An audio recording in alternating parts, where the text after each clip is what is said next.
أعوذ بالله من الشيطان الرجيم بسم الله الرحمن الرحيم. Baik, kita lanjutkan ke pertanyaan yang ke-7, Ustadz. Ya. Assalamualaikum Ustadz, saya dengan Ibu Rahtia ingin menanyakan suatu hal. Ibu saya sudah meninggal 9 tahun yang lalu, sekarang tinggal ayah. Ayah saya ingin menjual rumah, tetapi abang saya menyebutkan sebagai warisan padahal ayah saya masih hidup. Apakah boleh ayah saya membagikan hasil jual rumahnya dengan akad warisan? Terima kasih, mohon pencerahannya Ustadz. Wassalamualaikum. Waalaikumsalam. Jadi ibunya meninggal 9 tahun yang lalu. Ibunya sudah meninggal 9 tahun yang lalu, namun ayahnya masih ada. Masih ada. Nah, yang ditinggalkan itu adalah rumah. Rumah, betul Ustaz. Jadi bisa jadi abangnya tadi kan ya? Abangnya menyebut bahwa itu harusnya menjadi warisan. Bisa jadi rumah itu menjadi warisan karena sebahagian daripada rumah itu dibangun dari harta ibunya. Oh iya benar. Ibunya kan sudah meninggal. Jadi harta warisan itu, harta menjadi warisan jika si pemiliknya meninggal dunia. Itu syaratnya. Jadi harta itu menjadi warisan, syaratnya adalah pemiliknya meninggal dunia. Nah, saat ini kan kasusnya tadi ibunya sudah meninggal. 9 tahun yang lalu meninggalnya. Bisa jadi sebahagian sekian persen dari rumah itu ada uang ibu di situ. Nah, coba nanti si penanya pastikan lagi apakah, pastikan tentu tanya sama ayahnya. Tanya ayahnya, wahai ayah, apakah rumah yang saat ini ditempati oleh ayah ada sebahagian di situ harta ibu? Tanya ayahnya. Kalau ayah mengatakan, oh iya, kira-kira berapa persen ayah? Kira-kira 30% lah uang ibu di situ. 70%-nya sama saya. Nah, ketika uang itu dijual, yang dibagi-bagikan menjadi harta warisan itu adalah 30%-nya tadi saja. Hasil penjualannya. Hasil penjualannya. Tadi misalnya harganya 100 juta nih. 30% kan 30 jutanya. 30 juta itu sajalah yang dijadikan harta warisan yang dibagikan kepada anak-anak ayahnya tadi, suami yang ditinggalkan ayahnya. Oh iya betul. Nah, itu kemudian anak laki-lakinya tadi dan anak perempuannya ini. Ayah dapat seperempat dari 30 juta. Kemudian anak laki-laki dan perempuan ini namanya asobah, sisa daripada seperempat itu dibagikan kepada anak-anaknya. Kepada anak-anaknya. Laki-laki dapat 2 bagian daripada perempuan. Jadi 70 jutanya tidak disebut dengan harta warisan. Tetap milik si ayah. Tetap milik si ayah. Nanti kalau ayahnya sudah meninggal dunia, baru kemudian menjadi harta warisan. Ya. Mudah-mudahan bisa dipahami. Ya. Allah a'lam. Semoga bisa menjawab dari pertanyaan Ibu Rahtia, Ustaz ya. Iya. Baik. Kita beralih ke pertanyaan ke-8, Ustaz. Izin Ustaz mau tanya mengenai halalkah usaha yang saya bangun. Jadi saya menjalankan usaha PlayStation atau kita sering sekarang sebutnya PS, Ustaz. PS. Jadi menurut saya ada kesalahan di usaha saya, yaitu game-gamenya itu menunjukkan makhluk yang menyerupai ciptaan Tuhan. Nah, kira-kira apa yang terbaik untuk usaha saya, Ustaz? Terima kasih. Iya. Kalau dilihat bahwa di antara game yang dimainkan itu adalah makhluk-makhluk yang menyerupai manusia atau makhluk-makhluk hidup yang lainnya, itu yang dihindari. Misalnya kalau memang ada robot, ada yang apa namanya, mobil-mobilan, balapan, itu kan berbeda ya. Nah, robot itu kan tidak ada makhluk Allah yang namanya robot.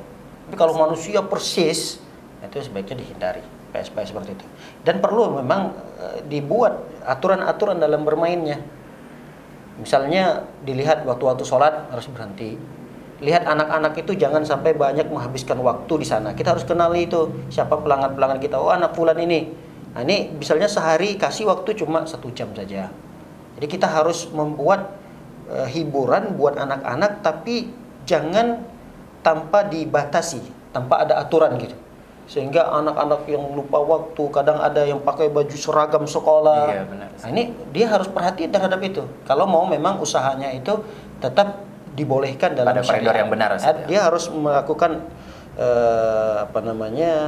lebih selektif. Ya, selektif di dalam usahanya. Jangan sampai usahanya itu hal yang mubah, tapi orang yang ikut main di sana melakukan perkara-perkara yang haram.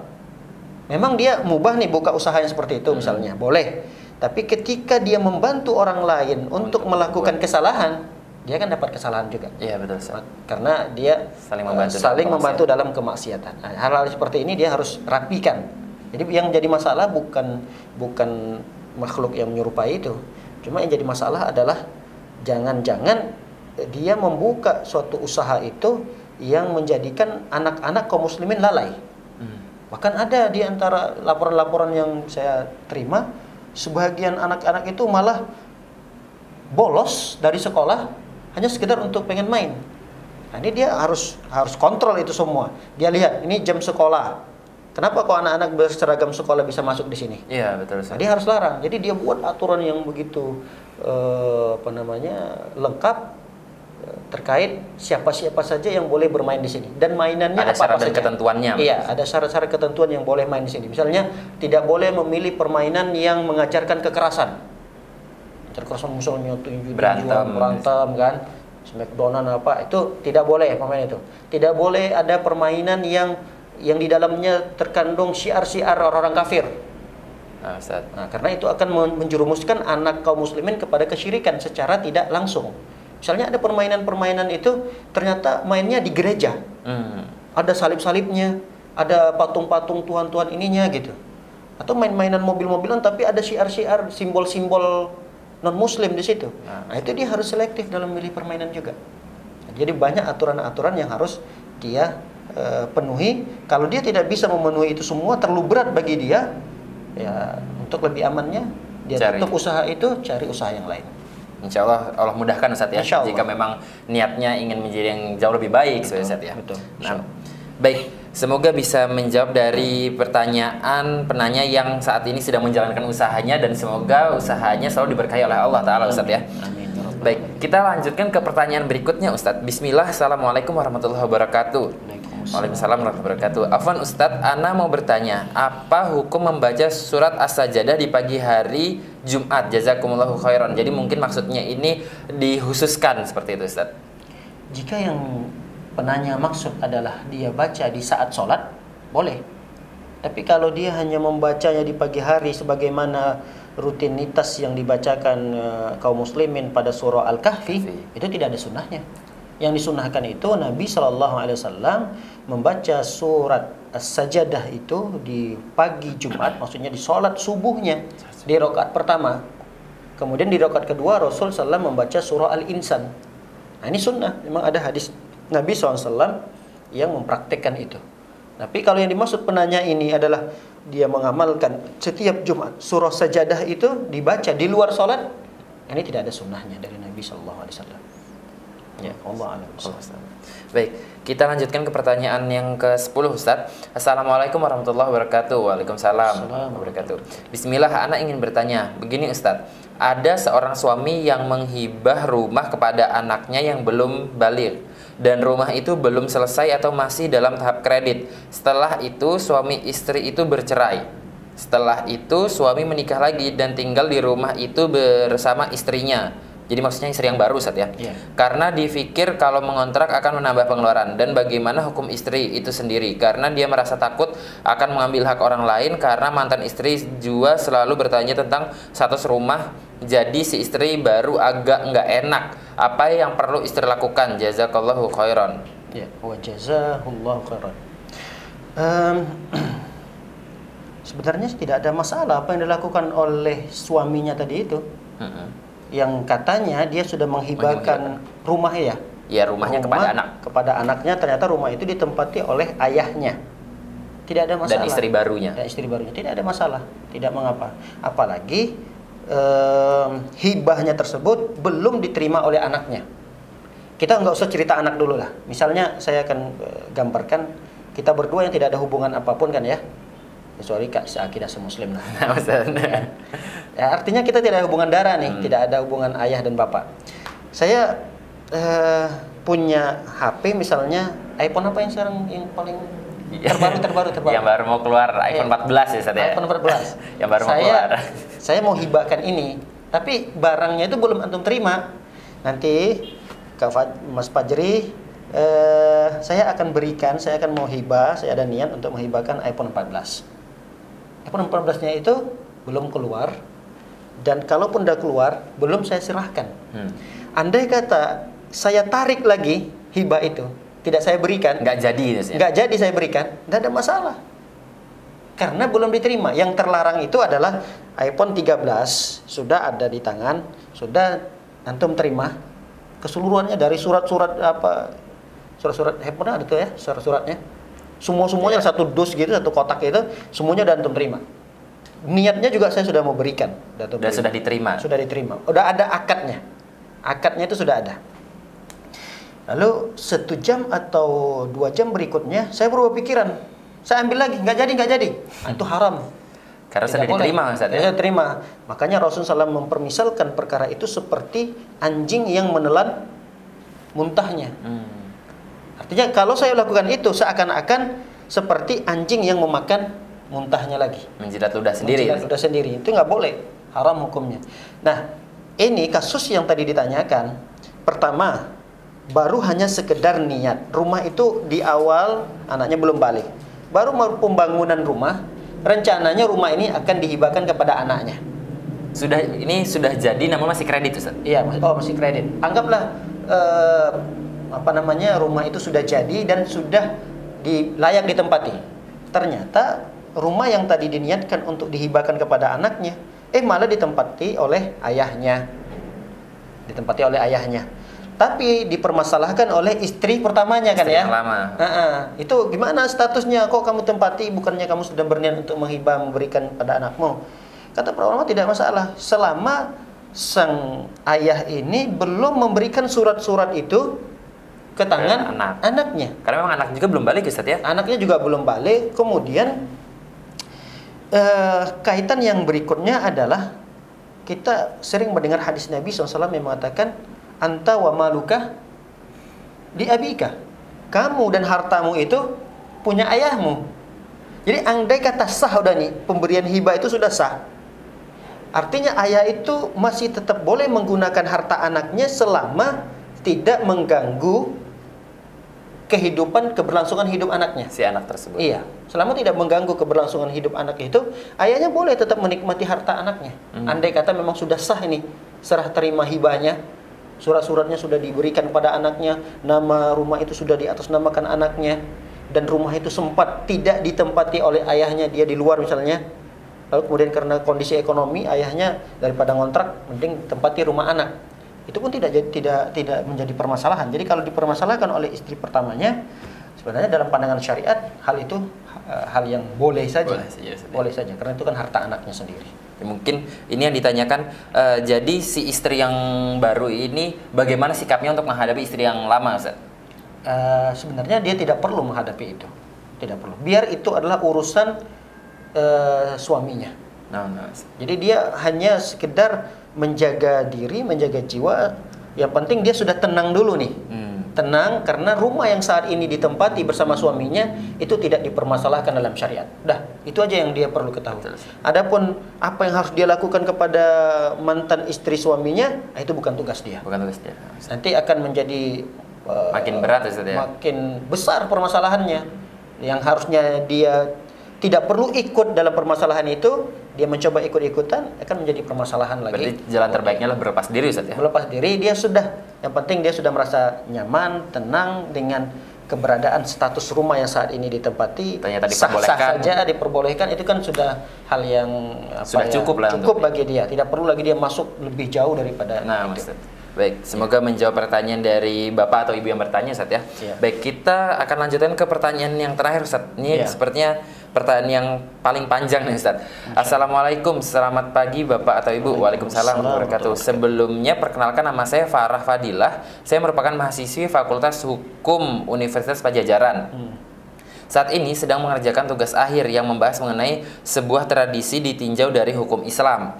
Saya izin bertanya mengenai hal tersebut. Pada dasarnya tradisi atau adat hukumnya mubah atau diperbolehkan selama tidak bertentangan dengan agama Islam. Apabila pada mulanya ada suatu tradisi yang memiliki maksud atau tujuan yang baik demi suatu pernikahan, maka hal tersebut tidak bertentangan dengan syariat Islam, namun kemudian Seiring dengan berjalannya waktu, hal tersebut oleh sebagian orang disalahgunakan demi mendapatkan keuntungan dengan adanya tradisi tersebut.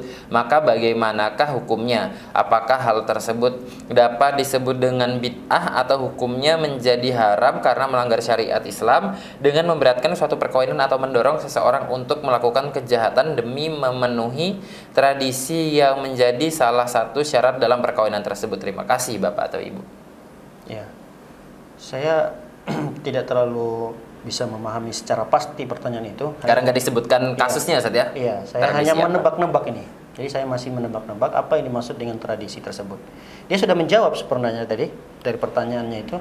Hukum asal dari adat istiadat itu kan boleh ya. Betul, Ustaz. Apalagi dalam perkawinan, dalam pernikahan.